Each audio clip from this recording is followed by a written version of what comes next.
Vitamins. That's another one that people often get recommended. Oh, you should take a multivitamin. Oh, you should take extra vitamin C. You should take extra vitamin D. You should take extra vitamin E. And then we see studies that come out that say it's the best thing that ever was. And then, oops, not really. It's actually the worst thing that ever was. There's lots of conflicting stories out there. It seems like the press just loves controversy, but they don't really give us good guidance. Well, if we look at, say, the New England Journal of Medicine, rather than the press, so everyone kind of knows or has heard of the New England Journal of Medicine. I remember when I was in medical school, they had an article in the New England Journal that said we don't need to use vitamins because if we're eating healthy, we should get it. That was kind of the basic. Eat good food, you don't need vitamins.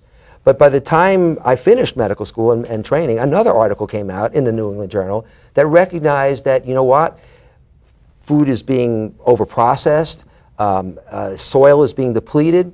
There were studies showing excessive folic acid deficiencies in women leading to birth defects, all sorts of deficiencies.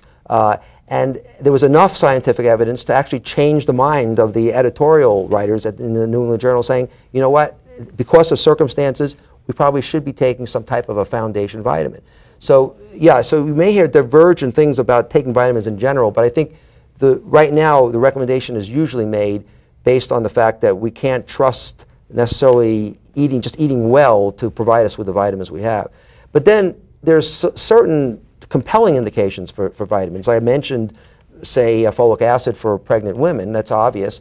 Like sometimes when people are under intense stress, B vitamins are very helpful because they relate to the neurotransmitters. And so B vitamins often perk people up. People know that when they get a B12 shot sometimes, even though they're not B12 deficient by a blood test, they feel better for a while. And it may be related to a temporary boost just in that one B vitamin. So B vitamins for people who have neurological conditions or under stress.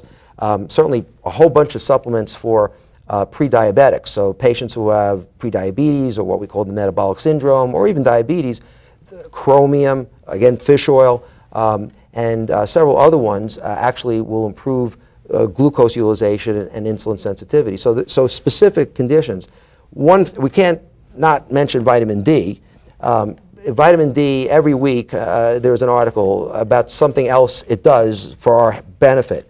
You know, if higher incidence of prostate cancer if it's low in men, there's breast cancer links and protection, there's cardiovascular, it's all over the place. It's not just a bone substance. And by the way, vitamin D is really not a vitamin, it's a hormone. So it's actually hormone D, but we are now, there is an epidemic in the country of vitamin D deficiency. Mainly because perhaps there's not much vitamin D in our food supply. Now, if you ate bear's liver, you would get plenty of vitamin D, but none of my patients do that. So what we find is when you use sunscreen, which we use because we don't want to get skin cancer, we basically prevent our body from manufacturing vitamin D. So we have young people, old people, all sorts of people that are basically healthy and they have very low vitamin D levels, putting themselves at risk of all sorts of problems. So I make it a routine blood test when people come in for physicals. I check their vitamin D levels. I check my own vitamin D level and it was low. The recommendation for vitamin D, how much you need, probably the maintenance is probably between 1,000 and 2,000 units a day. And in most vitamin D over-the-counter vitamins, they're giving you 200 units.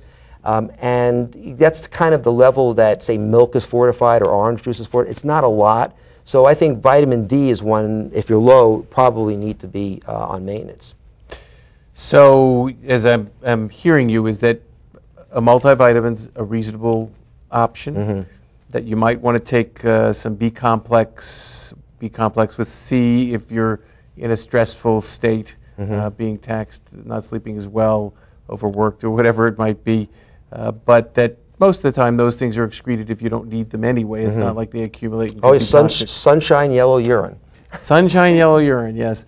And that vitamin D is an important one, and that you're not necessarily going to get enough of it through your nutritional intake, so that might be one to consider.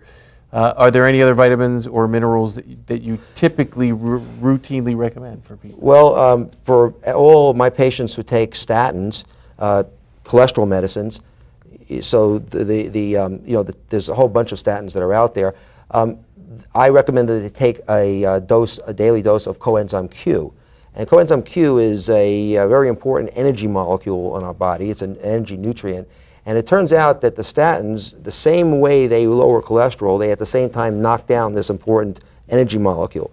Now, so in some patients it may be that it doesn't matter, but enough people, I think, start to complain of muscle aches and other evidence that there may be an energy problem. So I think it's reasonable to supplement if you're taking statins to take coenzyme Q. And coenzyme Q is a naturally produced substance that is involved in utilization of energy at the muscular level, and in particular the smooth muscle of the heart. And so that is an important one. And if, in fact, some of the processes, the nutritional or other kinds of supplements we take decrease that, it's a reasonable thing to replace. Right, so in the heart, supplements for the heart, coenzyme Q, ribose, and acetyl L-carnitine are three nutrients that are used. There's a cardiologist, his name is Stephen Sinatra. He's written a book called Metabolic Cardiology. He has written and talked about patients who have had very weak hearts who have not been responding and who have been given these nutrients and have had actually improvement in their status, enough to have an improved quality of life. So those, again, is an example of heart nutrients. For the brain, we have phosphatidylserine and glycerylphosphorylcholine, GPC. These have been shown to be neurorestorative nutrients. We used to think that brain tissue did not regenerate, but it does. And apparently these are being used in brain-injured patients or patients with neurological injuries. So you have, there's all sorts of nutraceuticals for different organs that may help the organ repair or at least stabilize function. One of the things we were talking about earlier are antioxidants.